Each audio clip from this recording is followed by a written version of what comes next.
Hello there. Like many of you, I watched the debate. I watched the very beginning. I even watched the pregame analysis, and I watched not just on CNN. I also watched after the debate. I wanted to see the other talking heads on other networks, MSNBC, CNN, obviously, and Fox News. And I got pretty much a gauge of what I thought I was going to get. Of course, Biden didn't do that well. And the first hint of this disaster, if they called it that, was what John King immediately said on CNN post debate. Look, it wasn't keep the politics out of this, try to keep it to a media performance type of a deal. Of course, Biden didn't do well. I didn't think it was his worst ever. I didn't think it was any worse than what he's been doing lately. We had that press conference that he had, and the country is being run by a lot of advisors anyway, and that's pretty much the case of most presidents. Put that aside. He didn't do well. The pundits didn't like him. Now comes word here late Friday.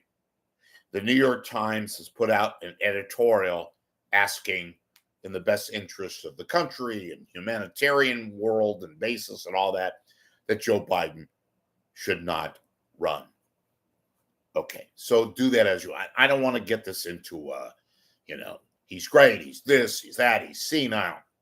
Trump didn't do that well either. Trump was fluid and looked solid. Forget for the fact of the lies and the dumb answers and all that, but he looked good. And a lot of this is style anyway. All right, so let's get back to the post here. So I've been talking to various people. I've spoken to political people today. I had this idea, and I even called the White House to give them this idea. Now it's late on a Friday. I'm sure I didn't get the key people. They're all having their holiday, whatever, early on. But I had this great idea, in my opinion. I want to hear feedback from you guys. And that is this. Biden was terrible. And he went and did a rally on Friday. He was a lot more lucid and fluid, and he didn't stammer and all that. But whatever. Let's put that aside. What he should be doing, or more importantly, what his political advisors should have done, maybe they will, I don't know.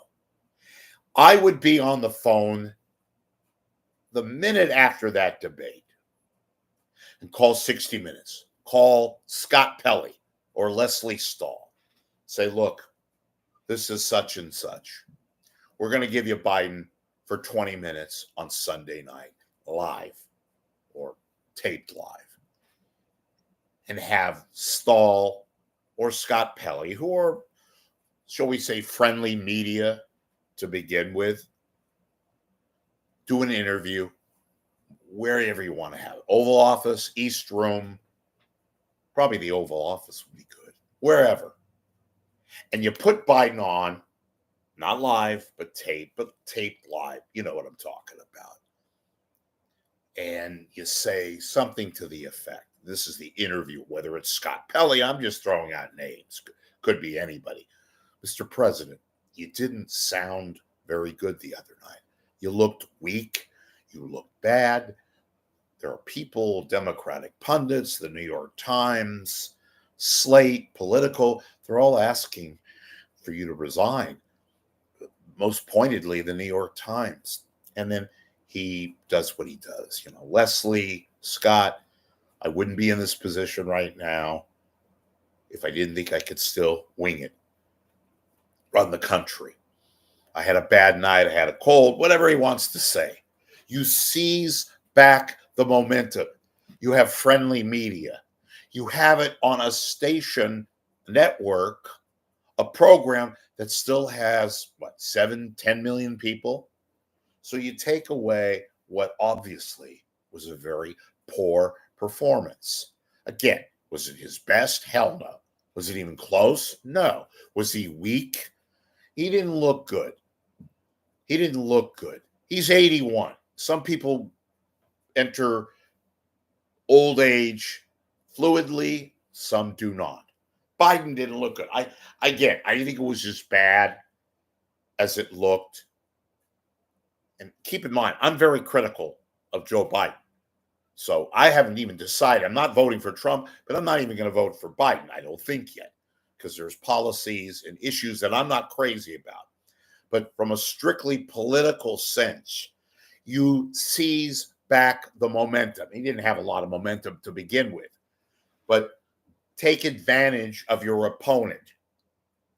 Again, please, folks, don't inundate me with pro-Trump or anti-Biden and pro-Biden. This is not about that. I'm talking strictly here as a political event.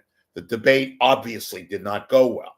Not to say that Donald Trump did so wonderful. He didn't. But he was up against Joe Biden, who clearly had issues. I get all that. So they had the rally today, and he seemed a lot more fluid and a lot more cogent and, whatever.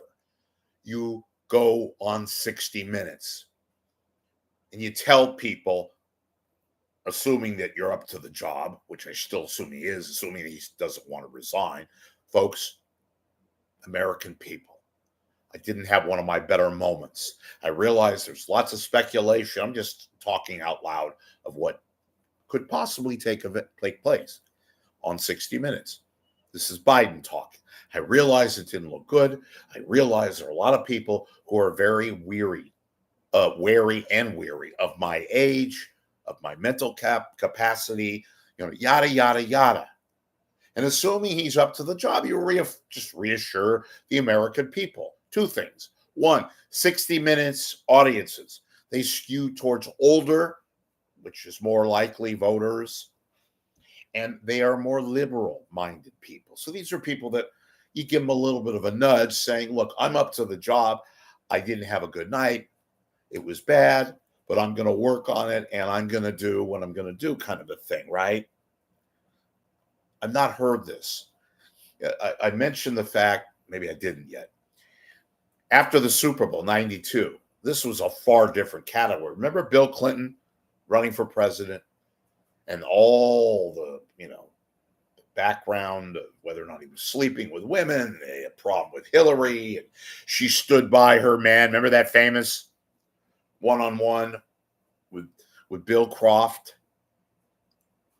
And Clinton catapulted from there. Most people didn't really give a shit about whether or not he was sleeping with people. And I don't put that off as an aside. I'm just telling you, the deal.